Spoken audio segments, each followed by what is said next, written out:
खरंच भूत असतं का? हा प्रश्न आजचा नाही. शेकडो वर्षांपासून माणसाच्या मनात घोळणारा एक गूढ प्रश्न आहे. खरंच भूत असतं का? खरंच आत्मे भटकत असतात का? की हे सगळं आपल्या मनाचे खेळ असतात? आजही आपल्या गावाकडं बघा. संध्याकाळ झाली की काही जागा टाळल्या जातात. काही म्हातारी माणसं आजबी सांगतात, त्या रस्त्यानं रातच्याला जाऊ नका, त्या पिंपळाखाली जास्त वेळ थांबू नका, त्या विहिरीजवळ मध्यरात्री जाऊ नका.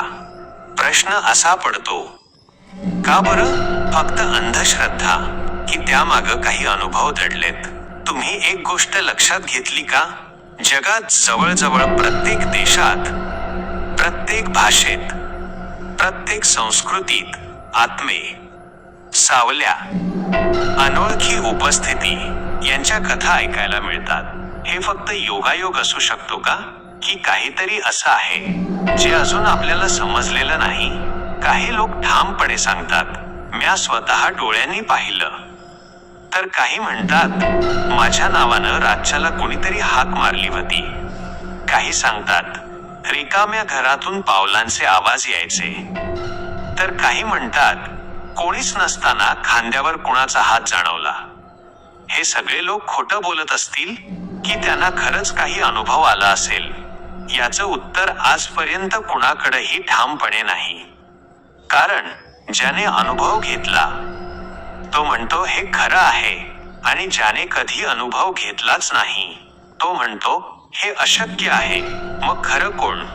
विश्वास ठेवणारा की प्रश्न विचारणारा? आज आपण कोणत्याही एका बाजूला उभं राहणार नाही.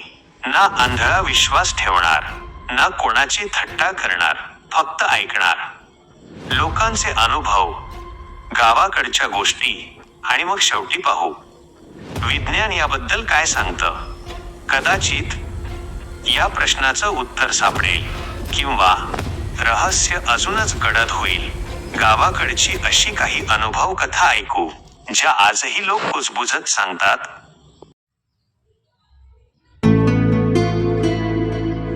आता तुम्हाला काही गोष्टी सांगतो ज्या आजही गावाकडं कुजबुजत सांगितल्या जातात.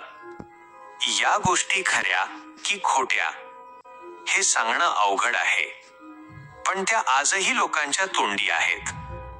आमच्या भागात एक म्हातारा नेहमी म्हणायचा, रातच्याला नावानं हाक आली तर कधीच मागं फिरू नका. याचं उत्तर तो कधीच द्यायचा नाही. फक्त एवढंच म्हणायचा, काही गोष्टी न समजलेल्याच बऱ्या. एका गावात आजही लोक सांगतात, रात्री उशिरा एक पांढरी सावली रस्त्यावर चालताना दिसते. जवळ जायला निघालं की ती दिसेनाशी होते. दुसऱ्या गावात लोक सांगतात, बंद घरातून रोज मध्यरात्री खुर्ची ओढल्याचा आवाज यायचा. घर उघडून पाहिलं की आत कोणीच नसायचं. एका शेतकऱ्यानं सांगितलेली गोष्ट तर अजूनच विचित्र होती. तो म्हणाला, रातच्याला उसाला पाणी देत होतो. माझं कुत्रं अचानक एका जागेकडे बघून गुरगुरायला लागलं. म्या लई वेळ बघत राहिलो, पण तिथं मला काहीच दिसलं नाही. दुसऱ्या दिवशी सकाळी त्याच जागी गेलो तर मातीवर फक्त पावलांचे ठसे होते, पण ते ठसे कुठून आले हे मात्र समजलंच नाही. अजून एक गोष्ट अनेक गावांत ऐकायला मिळते. म्हणे, रात्री काही कुत्री अचानक रिकाम्या जागेकडे बघून भुंकतात. लोक म्हणतात, प्राण्यांना काहीतरी जाणवतं. हे खरं की खोटं कोणी सांगू शकत नाही. काही जण म्हणतात, स्मशानाजवळ गेलं की अंगावर अचानक शहारे येतात. तर काही म्हणतात, तो फक्त मनाचा परिणाम असतो. या सगळ्या गोष्टींमध्ये एक साम्य आहे. प्रत्येक जण आपापला अनुभव सांगतो, पण एकाही अनुभवाचा आजपर्यंत असा ठोस पुरावा समोर आलेला नाही जो सगळ्यांनाच मान्य होईल. हे अनुभव घडतात तरी का? विज्ञान याबद्दल नेमकं काय सांगतं? अजूनही काही प्रश्न अनुत्तरित का आहेत?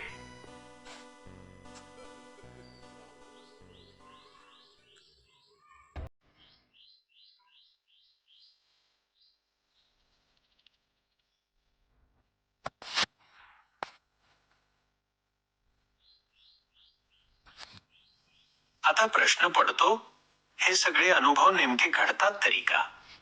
जगभरात अनेक शास्त्रज्ञांनी या विषयाचा अभ्यास केला, लोकांना आलेले अनुभव ऐकले, त्या जागांची तपासणी केली. पण आजपर्यंत असा एकही ठोस पुरावा सापडलेला नाही ज्यामुळे नक्की सांगता येईल, हो, भूत असतंच. तसंच असा बी पुरावा नाही ज्यामुळे ठामपणे म्हणता येईल भूत असतच नाही. म्हणजेच हा विषय आजही गूढच आहे. काही शास्त्रज्ञ असं म्हणतात, रात्री अंधारात आपला मेंदू पूर्ण दिसत नसलेल्या गोष्टींचा अर्थ लावण्याचा प्रयत्न करतो. झाडाची सावली माणूस वाटू शकते, वाऱ्याचा आवाज कुणीतरी कुजबुजल्यासारखा वाटू शकतो, जुन्या घरात लाकूड आकसतं, छप्पर हलतं, दरवाजे किरकिरतात. हे आवाज ऐकून मनात भीती बसली की प्रत्येक आवाज वेगळाच वाटू लागतो. झोप आणि जागेपणाच्या मध्ये असलेली अवस्था काही लोकांना असं वाटायला लावते की खोलीत कोणीतरी उभा आहे. कधी कधी शरीर हलत नाही, पण डोळे उघडे असतात. अनेकांना हा अनुभव भूताचा वाटतो, तर विज्ञान त्याला वेगळं स्पष्टीकरण देतं. मग प्रश्न पुन्हा उभा राहतो, ज्या लोकांनी अगदी शुद्धीत असताना काही विचित्र अनुभव घेतल्याचं सांगितलं, त्यांचं काय? त्यांच्या प्रत्येक अनुभवाला भास म्हणता येईल का? की अजूनही आपल्याला न समजलेलं काहीतरी या विश्वात आहे? आजही जगभर अशा हजारो घटना नोंदवल्या जातात. काहींचं स्पष्टीकरण मिळतं, काहींचं कधीच मिळत नाही. म्हणूनच भूत आहे की नाही या प्रश्नाचं उत्तर आजही कोणाकडेच नाही. विश्वास ठेवणारे त्यांच्या अनुभवावर ठाम असतात, तर विज्ञान ठोस पुरावा मिळेपर्यंत कोणताही निष्कर्ष काढत नाही. कदाचित काही गोष्टींचं उत्तर भविष्यात मिळेल, किंवा हे रहस्य असंच कायम राहील. शेवटी आपण या सगळ्याचा विचार करू आणि हा प्रश्न अजूनही अनुत्तरित का आहे याचं शांतपणे उत्तर शोधू.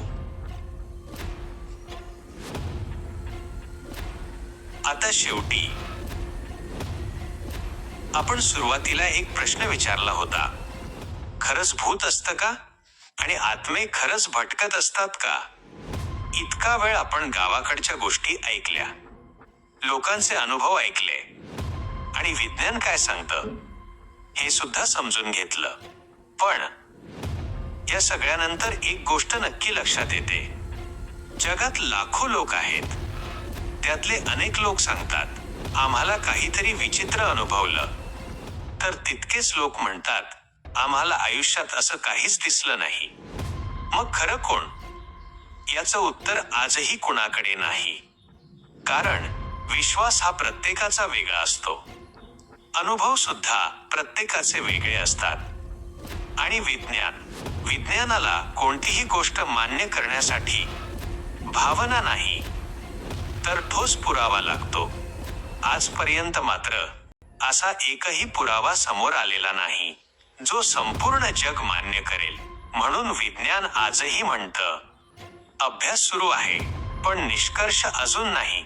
आणि कदाचित यामुळेच हा विषय इतका रंजक वाटतो, कारण ज्या